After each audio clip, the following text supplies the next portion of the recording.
Bismillahirrahmanirrahim. Dear students, Assalamu alaikum. All the students are welcome in the class. Today we went to start exercise 3A from question number 5. In question 5 we find the positive square root up to 3 decimal places. यह देखिए अभी हमें जो numbers दिए हुए हैं जिनका हमने स्क्वायर रूट फाइंड करना है, ये जो नंबर्स हैं ये परफेक्ट स्क्वायर नहीं होंगे या ये डेसिमल नंबर होंगे। तो इनका स्क्वायर रूट फाइंड करने के लिए हम क्या करेंगे, डिवीजन मेथड यूज़ करेंगे।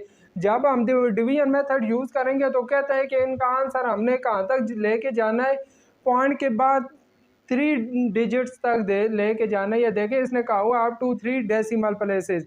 तो देखिए पहला नंबर हमें 2 दिया हुआ है, 2 का हमने स्क्वायर रूट फाइंड करना है। तो बाय डिवीजन मेथड 2 का मैं स्क्वायर रूट फाइंड करता हूँ। ये देखिए मैंने डिवीजन के अंदर 2 ले लिया। अब पहले मैंने ऐसा इंटीजर फाइंड करना है जिसको उसी से मल्टीप्लाई करें तो हमारे पास 2 से लेस आए। तो देखिए ये हमारे पास 1 नहीं है कि 1 को 1 से मल्टीप्लाई करें तो 1 आ जाता है। अब 2 में से 1 को माइनस करें, 2 में से 1 को जब हम माइनस करेंगे तो रिमाइंडर हमारे पास 1 आ जाएगा। यहाँ देखिए 1 और 1 को ऐड कर दें तो 2 आ जाता है। 1 और 1 को जब ऐड करेंगे तो 2 आ जाएगा। अब 2 का टेबल 1 पे नहीं जाता तो मैं क्या करूँगा, पॉइंट लगा के इधर 2 ज़ीरो लगा लूँगा।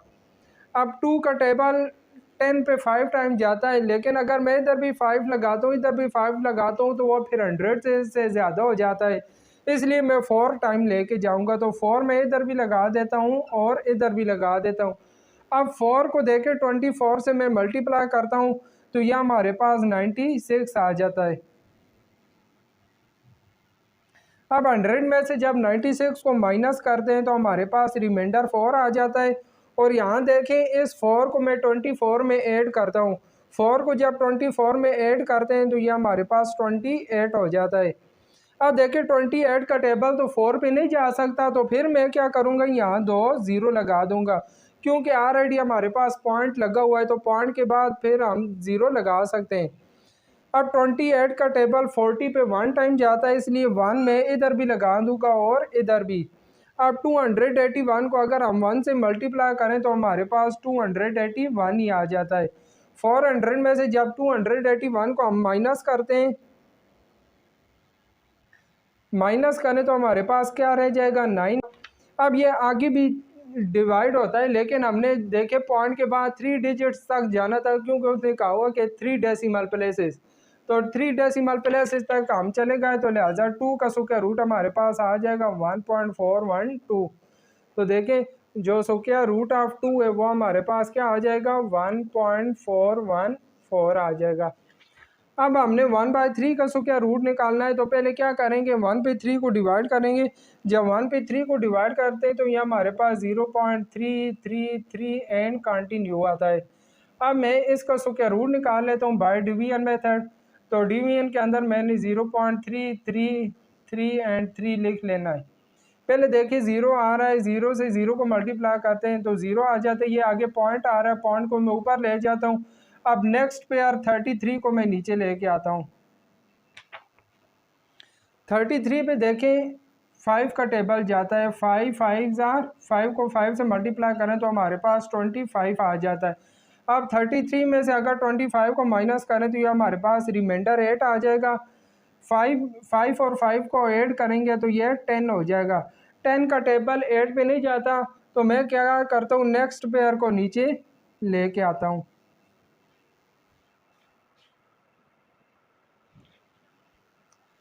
अब देखिए मैंने 7 इधर भी लगा दिया, इधर भी लगा लिया। अब इस 7 को मैं इस पूरी टर्म से जब मल्टीप्लाई करता हूँ तो यह हमारे पास 749 आ जाता है। अब 833 में से मैं इस 749 को माइनस करूँगा तो हमारे पास 84 रह जाता है। अब फिर इससे आगे जो हमारे पास पेयर आ रहा है 33, इस 33 को मैं नीचे लेके आता हूँ तो हमारे पास ये 8433 बन जाता है। 107 में जब 7 को ऐड करते हैं तो हमारे पास 114 हो जाता है। अब इस पे मैं जो 5 टाइम टेबल लेके जाता हूँ,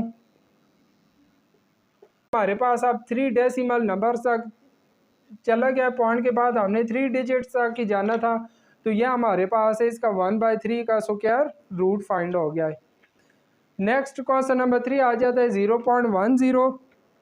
अब इसका मैंने क्या रूट फाइंड करना है बाय डिवीजन मेथड। यह देखिए 0.10, पहले जीरो से मल्टीप्लाई करेंगे, जीरो ही आ जाएगा। आगे पॉइंट है, पॉइंट को मैं ऊपर ले जाता हूँ। आगे नेक्स्ट पेयर जो 10 आ रहा है, 10 को मैं नीचे ले आता हूँ।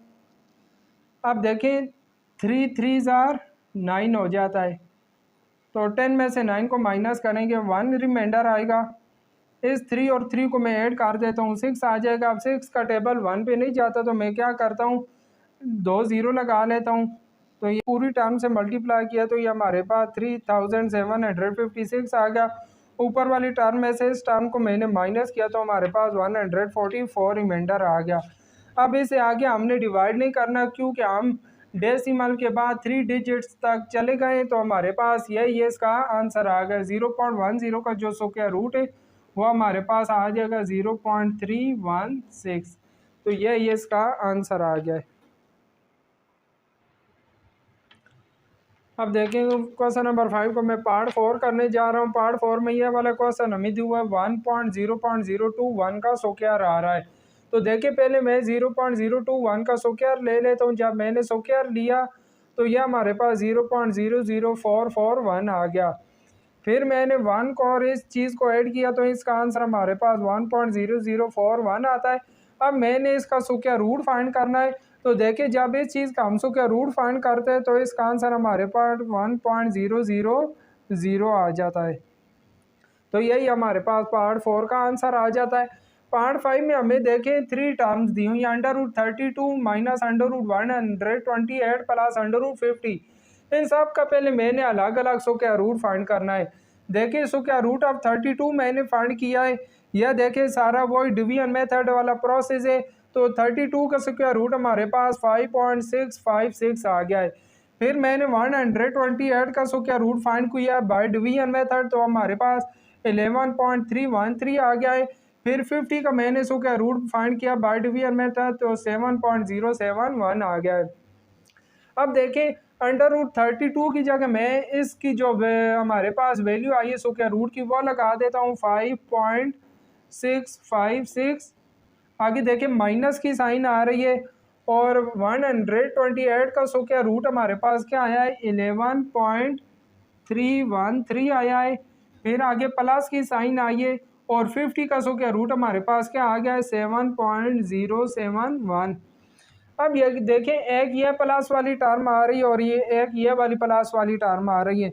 इन दोनों प्लस वाली टर्म को जब मैं इकट्ठा करता हूँ, इनको ऐड करता हूँ, इनका आंसर हमारे पास 12.7278 आ जाता है। आगे माइनस की साइन और यह वाली माइनस वाली टर्म है, इसी तरह लिख देता हूँ 11.313। अब जब 12.7278 में से इस टर्म को मैं माइनस करता हूँ, तो माइनस करेंगे तो हमारे पास इसका आंसर आ जाएगा 1.4141। तो यही हमारे पास पार्ट 5 का आंसर आ जाता है। नेक्स्ट पार्ट 6 है। पार्ट 6 में ये हमें फ्रैक्शन वाली टर्म दी हुई है 17 डिवाइडेड बाय 25। तो देखिए पहले मैंने क्या किया 25 को 17 पे डिवाइड किया। जब मैंने डिवाइड किया तो इसका आंसर हमारे पास 0.68 आया है। अब मैंने 0.68 का स्क्वायर रूट फाइंड करना है। 0.68 का मैंने स्क्वायर रूट फाइंड करना है। तो ये देखिए 0.68 का मैंने स्क्वायर रूट फाइंड कर लिया बाय डिवीजन मेथड। पहले 0 आ रहा था तो 0 0 ज़ा 0, फिर पॉइंट को मैं ऊपर ले गया, 68 को नीचे लेके आया, फिर 8 8 ज़ा 64, 68 में से 64 को माइनस किया तो 4 रिमाइंडर आया। यहाँ देखें 8 और 8 को ऐड किया तो 16 आ गया था। फिर 16 का टेबल 4 पे नहीं जाता था तो मैंने 2 0 लगा लिए साथ। फिर मैं 2 टाइम टेबल लेके गया, 2 को इधर भी लगाया और इधर भी। 2 को 162 से मल्टीप्लाई किया तो 324 आ गए। फिर ऊपर वाली टर्म में से इसको माइनस किया तो 76 आए। फिर मैंने 76 के साथ 2 0 लगा लिए और 162 में 2 को ऐड किया तो 164। फिर मैं 4 टाइम टेबल लेके गया, 4 को इधर भी लगाया उधर भी। फिर मैंने 4 को इस पूरी टर्म से मल्टीप्लाई किया तो यह हमारे पास 6576 आ गया। तो यह हमने पॉइंट के बाद 3 डिजिट्स तक ही जाना था। तो इस पार्ट 6 का जो हमारे पास आंसर आ गया है वो आ जाएगा 0.824। ये हमारे पास पार्ट 6 का आंसर आ गया है। अब देखिए क्वेश्चन नंबर 6 है। क्वेश्चन नंबर 6 के हमारे पास 2 पार्ट्स दिए हुए हैं। दोनों पार्ट्स बहुत ईजी हैं। दोनों में देखें हमने स्क्वायर रूट फाइंड करना है। स्क्वायर रूट के अंदर न्यूमिनेटर में हमारे पास मिक्स्ड फ्रैक्शन आ रही है। तो मिक्स्ड फ्रैक्शन को सॉल्व करने का कल भी मैंने आपको तरीका बताया था। 2 को 4 से मल्टीप्लाई करूँगा, 2 4 जार 8 हो जाएगा। 8 में 1 ऐड करेंगे तो 9/2 आ जाएगा और ये डिनोमिनेटर में 2 इसी तरह ही आएगा प्लस। यहाँ भी देखें 4 को 12 से मल्टीप्लाई करेंगे तो हमारे पास 48 आ जाएगा। 48 में 1 ऐड करें तो 49 हो जाता है डिवाइडेड बाय 4 और ये डिनोमिनेटर में 9 हमारे पास इसी तरह ही आएगा। अब देखें ऊपर न्यूमिनेटर में 9 इसी तरह ही आएगा। ये 2 और 2 दोनों डिनोमिनेटर में आ रहे हैं, आपस में मल्टीप्लाई हो जाएंगे, दरमियान में प्लस का साइन। और यहाँ भी देखें 49 न्यूमिनेटर में इसी तरह आएगा। ये 4 और 9 दोनों आपस में मल्टीप्लाई हो जाएंगे। अब 9 को मैं लिख सकता हूँ 3 multiply 3 divided by 2 multiply 2 plus 49 हमारे पास होता है 7 मल्टीप्लाई 7 डिवाइडेड बाय, ये देखें 4 9 जार हमारे पास ये आता है 36 और 36 को मैं लिख सकता हूँ 6 मल्टीप्लाई 6। अब देखें ये हमारे पास पेयर बन रहा है। जब मैं इसका स्क्वायर रूट लूँगा तो हमारे पास 3 आ जाएगा डिवाइडेड बाय, इस चीज़ का स्क्वायर रूट लूँगा 2 आ जाएगा प्लस। ये देखें इधर भी हमारे पास स्क्वायर रूट के अंदर पेयर बन रहा है तो इसका स्क्वायर रूट 7/6 आ जाएगा। अब 2 और 6 का मैं एलसीएम लेता हूँ। एलसीएम हमारे पास 12 आ जाएगा। 2 का टेबल 12 पे 6 टाइम जाता है तो 6 3 जार 18 प्लस 6 का टेबल 12 पे 2 टाइम जाता है, 2 को 7 से मल्टीप्लाई करें तो 14 आ जाता है। तो देखिए आप 14 और 18 को मैं ऐड करता हूँ तो ये हमारे पास आ जाएगा 32 डिवाइडेड बाय 12। अब जब 32/12 आ रहा था, इन दोनों को मैंने 4 के टेबल से कैंसिल किया। 4 का टेबल 32 पे 8 टाइम जाता है और 4 का टेबल 12 पे 3 टाइम जाता है तो हमारे पास 8/3 आ गया। अब 8 पे मैंने 3 को डिवाइड किया। देखें जब 8 पे हम 3 को डिवाइड करते हैं तो 3 का टेबल 8 पे कितनी दफ़ा जाता है, 2 टाइम, तो 3 2 जार 6 हो जाता है। 8 में से 6 को माइनस करें तो हमारे पास रिमाइंडर 2 आ जाता है। तो देखिए क्वेश्चन 2 आ रहा है 2 मैंने इधर लिख लिया, रिमाइंडर 2 डिवाइडेड बाय ये डिवाइज़र आ गया 3, तो ये मैंने इसको मिक्स फ्रैक्शन की फॉर्म में लिख लिया। नेक्स्ट इसका पार्ट 2 है। इसमें भी देखें ये मिक्स्ड फ्रैक्शन आ रही है। पहले मैंने मिक्स्ड फ्रैक्शन को ओपन करना है तो देखिए मैं क्या करता हूँ 5 को 3 से मल्टीप्लाई करूँगा 15 में 1 ऐड करता हूँ तो ये हमारे पास 16/5 आ जाएगा और डिनोमिनेटर वाला 5 इसी तरह ही आएगा प्लस। 8 को 3 से मल्टीप्लाई करते हैं 24 में 1 ऐड करें तो 25 डिवाइडेड बाय 8 और डिनोमिनेटर वाला 8 इसी तरह ही आएगा आगे प्लस। यहाँ भी देखें 10 को 4 से मल्टीप्लाई करें तो 40 में 9 ऐड करें तो 49 डिवाइडेड बाय 10 और डिनोमिनेटर वाला 10 इसी तरह ही आएगा। अब न्यूमिनेटर में जो 16 आ रहा है 16 को मैं लिख सकता हूँ 4 मल्टीप्लाई 4 और ये देखिए जो दोनों डिनोमिनेटर में आ रहे हैं 5 मल्टीप्लाई 5 हो जाएगा प्लस। इसी तरह यहाँ भी 25 है, 25 को मैं लिख सकता हूँ 5 मल्टीप्लाई 5 और डिनोमिनेटर में ये दोनों मल्टीप्लाई होके 8 मल्टीप्लाई 8 आ जाएगा प्लस। 49 हमारे पास होता है 7 7 जार 49 और ये 10 मल्टीप्लाई 10 आ जाएगा। अब देखें जब मैं इनका स्क्वायर रूट लेता हूँ न्यूमिनेटर में भी हमारे पास पेयर बन रहा है और डिनोमिनेटर में भी, तो जब इसका स्क्वायर रूट लूँगा तो ये हमारे पास 4/5 आ जाएगा, यहाँ से 5/8 आ जाएगा प्लस यहाँ से 7/10 आ जाएगा। अब इन तीनों टर्म्स का मैं एलसीएम ले लेता हूँ तो इनका एलसीएम हमारे पास आ जाएगा 40। 5 का टेबल 40 पे 8 टाइम जाता है। जब 8 को हम 4 से मल्टीप्लाई करते हैं तो 8 4 जार 32 प्लस 8 का टेबल 40 पे 5 टाइम जाता है। 5 को 5 से मल्टीप्लाई करें 25 प्लस 10 का टेबल 40 पे 4 टाइम जाता है। 4 को 7 से मल्टीप्लाई करें तो हमारे पास 28 आ जाता है। जब हम इन तीनों टर्म्स को ऐड नहीं करेंगे क्योंकि यहाँ माइनस की साइन आ रही है, यहाँ माइनस की साइन आ रही है, तो पहली दो टर्म्स को हम क्या करेंगे, ऐड करेंगे और तीसरी टर्म को माइनस करेंगे। यहाँ माइनस की साइन आ रही है। तो अब इन दोनों टर्म्स को मैं ऐड करूँगा तो 25 और 32 को ऐड करें तो ये हमारे पास 57 माइनस 28 हो जाएगा डिवाइडेड बाय 40। अब 57 में से जब हम 28 को माइनस कर दें तो इसका आंसर हमारे पास आ जाएगा 29 डिवाइडेड बाय 40। तो यही हमारे पास इस पार्ट 2 का आंसर आ रहा है। क्वेश्चन नंबर 7 हमें दिया हुआ है। देखिए इसमें कह रहा है product of two positive number is 9 multiply 18 by 25 दिया हुआ है। इसमें कह रहा है कि one number is 3 time other number, एक नंबर दूसरे नंबर का 3 टाइम है। तो देखिए मैंने दो नंबर ले लिए, एक नंबर x लिया है तो दूसरा नंबर 3x लिया है, क्योंकि देखें ये वाला नंबर इस नंबर का 3 टाइम हो गया। ये मैंने दो नंबर ले लिया। अब मैंने क्या करना है, दोनों का प्रोडक्ट लेना है।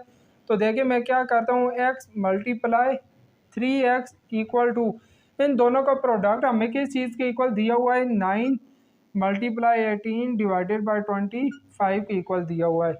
अब जब मैं 3x को x से मल्टीप्लाई करता हूँ तो ये हमारे पास 3x हो क्या हो जाता है।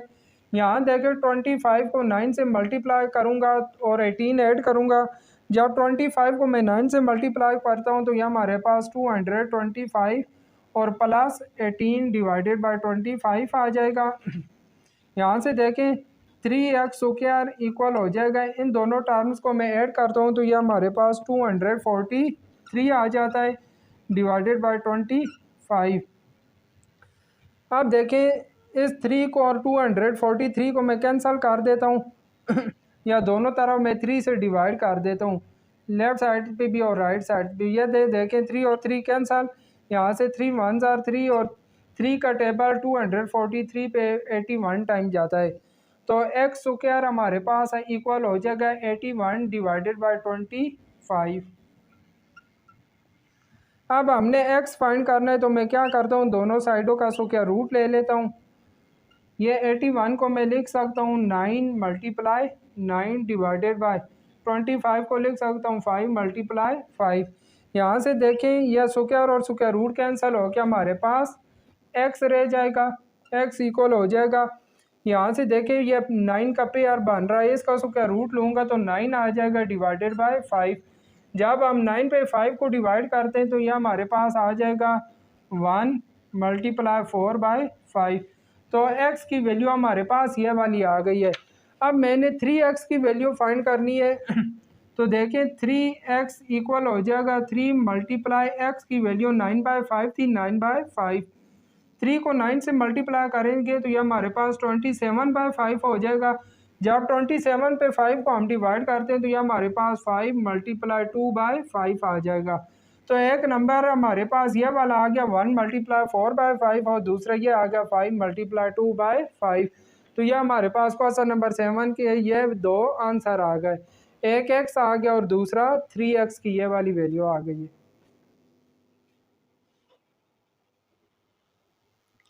क्वेश्चन नंबर 9 है। क्वेश्चन नंबर 9 में कह रहा है कि एक नंबर है हमारे पास, फ़र्ज़ किया मैंने ये नंबर x ले लिया।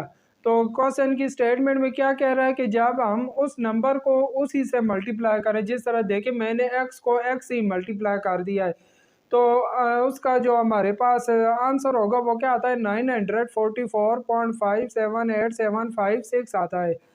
तो आप देखें मैं x को x से मल्टीप्लाई करता हूँ तो हमारे पास x स्क्वायर हो जाता है और राइट साइड पे यही चीज़ आ जाएगी। फिर देखिए स्क्वायर को ख़त्म करने के लिए मैंने दोनों साइडों का स्क्वायर रूट ले लिया है।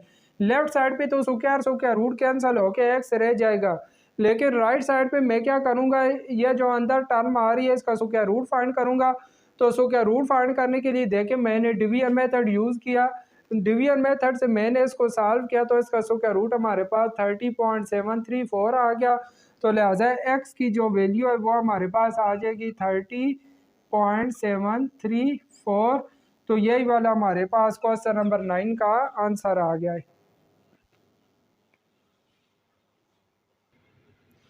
देखें क्वेश्चन नंबर 10 है। क्वेश्चन नंबर 10 में हमें एक स्क्वायर गार्डन दिया हुआ है, स्क्वायर गार्डन का एरिया उसने हमें दे दिया है। कहता है कि गार्डन के साइड पे जो हमने बाड़ लगानी है, बाड़ की लेंथ हमने मालूम करनी है, रेलिंग जो इसकी रेलिंग है उसकी हमने लेंथ मालूम करनी है। तो देखें स्क्वायर गार्डन है, स्क्वायर गार्डन की वन साइड की लेंथ मैंने एल ले ली है। तो देखें अब जो एरिया हमारे पास होता है, एरिया इक्वल होता है लेंथ मल्टीप्लाई लेंथ, और ये एरिया हमें क्या दिया हुआ है 331.24। देखें एल और एल मल्टीप्लाई होके एल स्क्वायर हो जाएगा और यह 331.24 इसी तरह ही आएगा। अब मैंने एल फाइंड करना है, तो इस स्क्वायर को ख़त्म करने के लिए मैं क्या करता हूँ, दोनों साइडों पे स्क्वायर रूट ले लेता हूँ। यह स्क्वायर और स्क्वायर रूट कैंसिल होके एल की वैल्यू हमारे पास आ जाएगी अंडर रूट 331.24। अब मैंने 331.24 का स्क्वायर रूट फाइंड करना है, तो इसके लिए मैं डिवीजन मेथड यूज़ कर लेता हूँ। 331.24 देखिए पहले मैं इसके प्यार बना लेता हूँ। ये 3 आ गया, 1 1 जार 1 आ गया, 3 में से 1 को माइनस किया, 2 ऊपर में से इस प्यार को मैं नीचे ले आता हूँ 31। अब 1 और 1 को ऐड करेंगे 2 हो जाएगा। तो 2 का टेबल हमारे पास 8 टाइम में लेके जाता हूँ। ये देखें 8 इधर भी लगाऊंगा, 8 को उधर भी लगाऊंगा। तो जब 8 को मैं 28 से मल्टीप्लाई करता हूँ तो ये हमारे पास 224 हो जाएगा। ऊपर वाली टर्म में से नीचे वाली टर्म को माइनस करेंगे तो हमारे पास 7 आएगा। अब ये देखिए आगे पॉइंट आ रहा है, पॉइंट को मैं ऊपर ले जाता हूँ और नेक्स्ट पेयर को मैं नीचे लेके आता हूँ, 24 नीचे आ जाएगा। अब 28 में मैं 8 को ऐड करता हूँ तो ये हमारे पास 36 हो जाता है। तो 36 का टेबल अब 72 पे 2 टाइम जाता है, तो मैं 2 से इधर भी और इधर भी लगा देता हूँ। 2 को आप इस पूरी टर्म से मल्टीप्लाई करते हैं तो 724 ही आ जाता है। तो हमारे पास वन साइड की जो इस चीज़ का जो हमारे पास वो क्या रूट आ गया वो 18.2 आ गया है। तो एल की वैल्यू हमारे पास 18.2 आ जाएगी। अब देखिए हमने चारों साइडों पे रेलिंग लगानी है, तो मैं क्या करता हूँ एल को 4 से मल्टीप्लाई कर देता हूँ। तो हमारे पास लेंथ ऑफ रेलिंग हमारे पास कितनी हो जाएगी 4L हो जाएगी। तो 4 मल्टीप्लाई एल की वैल्यू हमारे पास क्या आई है 18.2 आई है।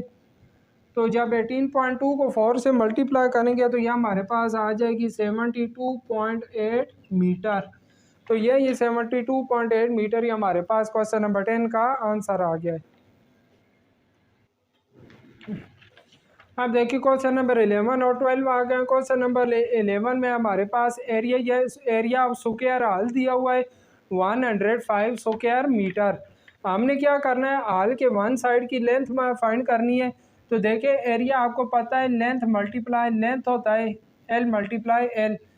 तो यह इक्वल आ जाएगा 105 के। एल को एल से मल्टीप्लाई करें तो एल स्क्वायर हो जाता है 105। अब स्क्वायर को ख़त्म करने के लिए मैं दोनों साइडों का स्क्वायर रूट ले लेता हूँ। यहाँ से स्क्वायर रूट कैंसिल होके एल रह जाएगा। और देखिए जब 105 का हम स्क्वायर रूट लेते हैं तो ये हमारे पास 10.25 मीटर आ जाएगा। तो यही हमारे पास क्वेश्चन नंबर 11 का आंसर आ गया है। क्वेश्चन नंबर 12 में देखें एरिया हमें इक्वल दिया हुआ है 289 डिवाइडेड बाई 64। यहाँ भी एरिया इक्वल होगा लेंथ मल्टीप्लाई लेंथ इक्वल हो जाएगा 289 डिवाइडेड बाई 64। एल और एल को मल्टीप्लाई करेंगे तो एल स्क्वायर इक्वल हो जाएगा 289 डिवाइडेड बाई 64। स्क्वायर को ख़त्म करने के लिए मैं दोनों साइडों पे स्क्वायर रूट ले लेता हूँ। यहाँ से देखें स्क्वायर रूट और स्क्वायर कैंसिल होकर हमारे पास एल रह जाएगा। और 289 हमारे पास होता है 17 मल्टीप्लाई 17 और 64 होता है 8 मल्टीप्लाई 8। तो यहाँ से देखें एल इक्वल हो जाएगा, ये देखें पेयर बन रहा है, यहाँ भी पेयर बन रहा है। तो इनका जब स्क्वायर रूट लेंगे तो ये हमारे पास 17 डिवाइडेड बाई 8 आ जाएगा। तो जब 17 पे हम 8 को डिवाइड करेंगे तो हमारे पास लेंथ आ जाएगी 2.125 मीटर। तो यह हमारे पास क्वेश्चन नंबर 12 का आंसर। यह क्वेश्चन नंबर 12 हमारे पास एक्सरसाइज 3 का लास्ट क्वेश्चन था। तो इसी के साथ ही हमारी आज की यह एक्सरसाइज 3 कंप्लीट हो गई है।